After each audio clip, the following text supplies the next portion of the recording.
welcome back to my channel where I'm sharing my TTC journey after being diagnosed with PCOS. And in today's video we're going to be doing something a little bit different. I can't actually call this a mukbang because this is literally the content of my dinner. We have got some cherry tomatoes, some avocado, mushrooms, bacon, eggs, salad, and I did have 2 rice cakes but I got hungry while setting up, so I ate one of those.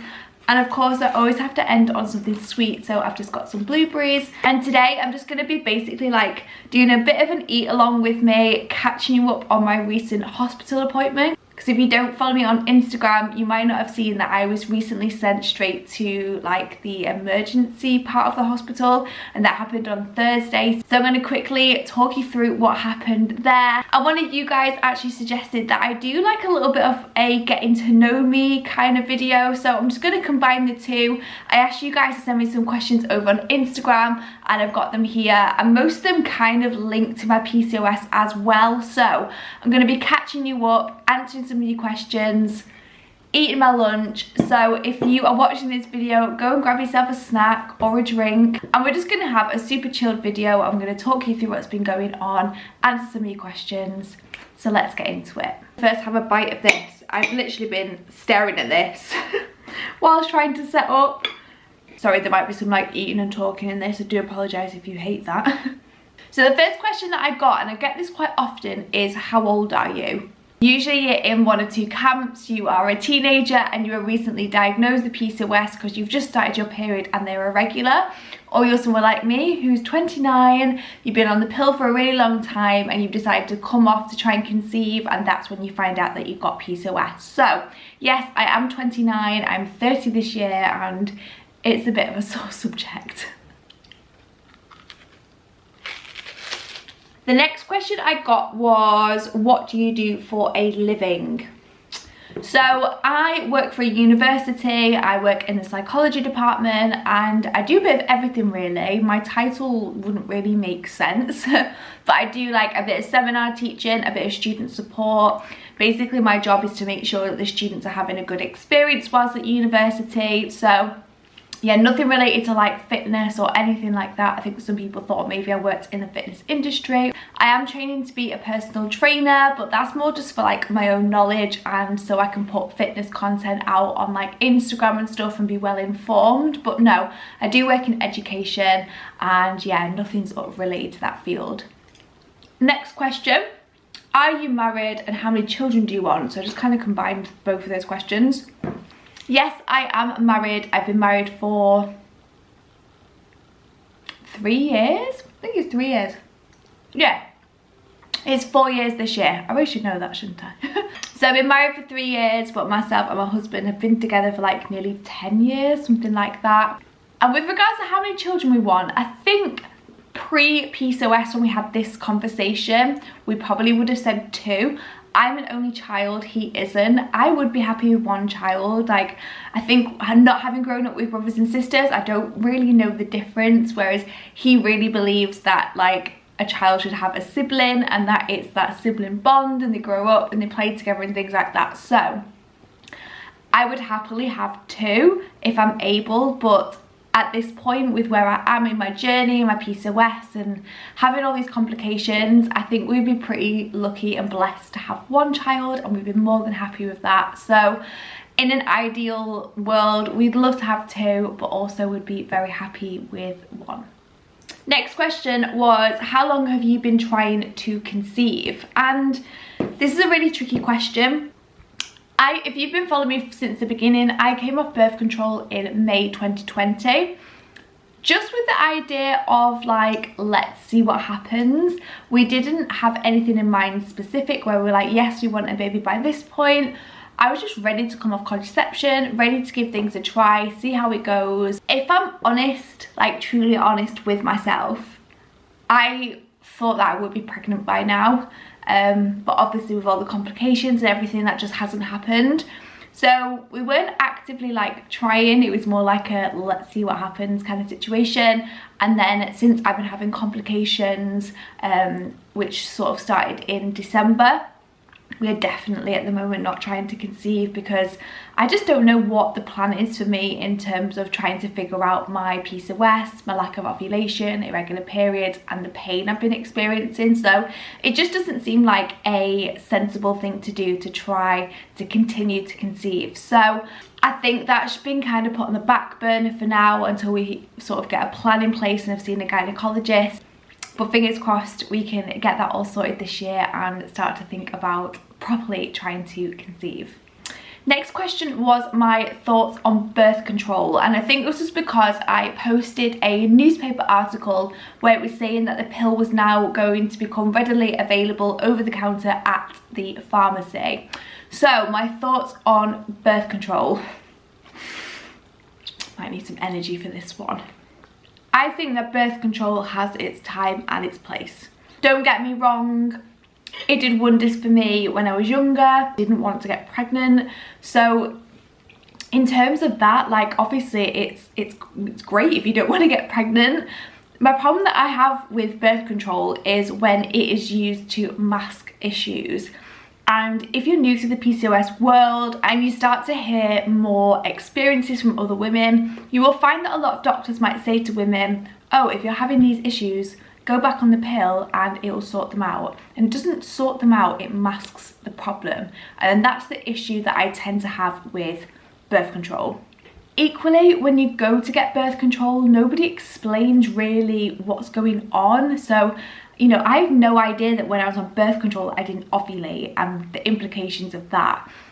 I had no idea that my withdrawal bleed wasn't a real period. I had no idea about the fact that long term it could cause issues. So maybe it's not the issue with birth control that I have, maybe it's the issue with the information that isn't given to women around birth control. Equally, a lot of the women that I speak to who have now been diagnosed with PCOS have been on the pill for a very long time, and I do wonder whether it is such an under-researched area that maybe the birth control does induce PCOS, but we just don't know.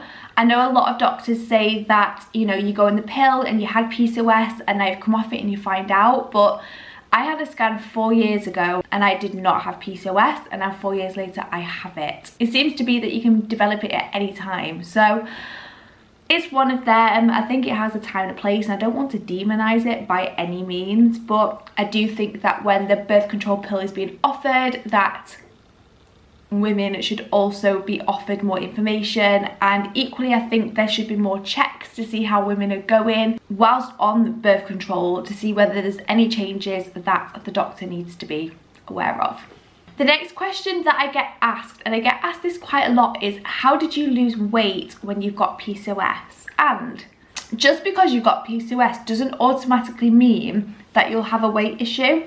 So there is something that's called lean PCOS, and which is why some women have issues being diagnosed with polycystic ovaries, and it's because we don't tick the normal boxes that you would typically see with PCOS. So for me, I have never had a weight issue. Don't get me wrong, if I was to eat anything and everything and not exercise, then of course I'd gain weight like any other person. But a lot of women who have PCOS and have weight issues, no matter how much they exercise, no matter how healthy they eat, there's an imbalance which causes them to gain weight. And that's just something that I have never experienced. Like, I have never had like hair growth or particularly bad acne or anything like that. I just never suffered with those issues with my PCOS.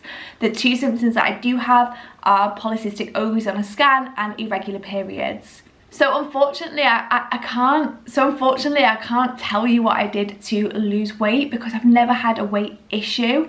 However, I have noticed that I have had to make changes to my diet to better my symptoms in terms of like my fatigue, water retention, insulin and things like that. So at the moment I am eating a higher fat diet and lower carb, and honestly after just doing this for 1 week I have seen such a difference in my body. It looks less inflamed. Not that scale weight matters, but my weight on the scales has come down. Typically I'd have something like oats in the morning and I'd find that just all day I'd be so hungry, craving more carbs, craving more sugar.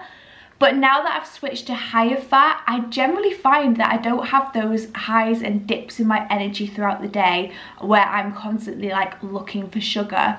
So if you're somebody who's maybe like constantly hungry, constantly craving carbs and sugar, try switching to a higher fat diet.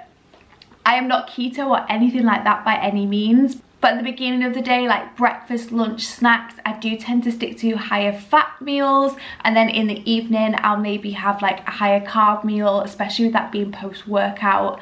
And yeah, I've just generally kept my carbs quite low, and I've found that that is working so well for me. I'm currently also dairy and gluten free. Again, I'm only about a week into this. I started it, stopped it, I've started it up again just to see whether it works. I'm going to be doing that for the next 8 weeks. Again, I can't really say whether this is working for me at this point, but I'm just willing to try anything to help with my symptoms, because as we're going to get into in a minute, my health just hasn't been very good. And the last question was about exercise. Yes, I do exercise. I do 4 resistant training sessions per week. I don't do any cardio at the moment because I'm trying to keep my stress levels low. Generally, it depends. I might do like 2 upper, 2 lower, or like upper, lower full body sessions. And I do have a coach, so I have somebody who writes my workouts for me. She's a personal trainer. She helps me with my nutrition and things like that. So I have got somebody supporting me as well with this. Some women have said that they've stopped working out completely. To me, mentally, it just isn't an option. Fitness to me is something that I absolutely love doing. There is days when my fatigue is so bad that I do struggle, and I just have to skip it that day, move it to another day. But yeah, I do still work out. I do about 12,000 steps a day. Long term, you know, we might have to reduce that, but we shall see. My lunches are going cold. Okay, so let's get into what happened on Thursday. So I had a routine appointment with my doctor, a normal appointment that I booked in because I was experiencing some unusual symptoms that weren't typically in line with PCOS. So the idea was that we were going to talk through those symptoms. She asked me to track them, write them down, and she was kind of thinking along the lines of endometriosis. So a lot of the symptoms that I was talking about were more endometriosis than they were PCOS. However, the night before my appointment, I was in the most excruciating pain during the night. I couldn't lie on either side, I couldn't lie on my back, I had to sit up. Painkillers weren't taking the edge off, and I was actually really scared that maybe it was my appendix because it was predominantly on that right hand side. I didn't honestly know whether to just go to A&E that night or whether to sit it out. I managed to make it to like 6 AM and my appointment was at 8:30. So I was like, I've got this. I've only got 2.5 hours left. I'll get up, I'll go to my appointment and I'll see what happens. I got to the doctor's, I sat down, I explained. She could see physically how much pain I was in. She checked my blood pressure, checked my abdomen, and she said, I'm ringing the surgical team at the hospital and we're going to send you straight there because I'm concerned. So I had to wait for her to ring the hospital, and they said to send me over and that they'd see me straight away. So I somehow had to drive myself to the hospital. I was in so much pain and I was admitted. They did my blood and they did a scan, and they were basically checking for everything. They weren't just checking for things related to my PCOS. They were checking everything: my kidneys, my bowel, my intestines, my gallbladder, my appendix, like literally ticking everything off. And they also did my blood, so that included a full blood count, and they were checking for infections. And my bloods came back normal, and my scan, again, with my appendix was fine, but they could still see some fluid on the right hand side.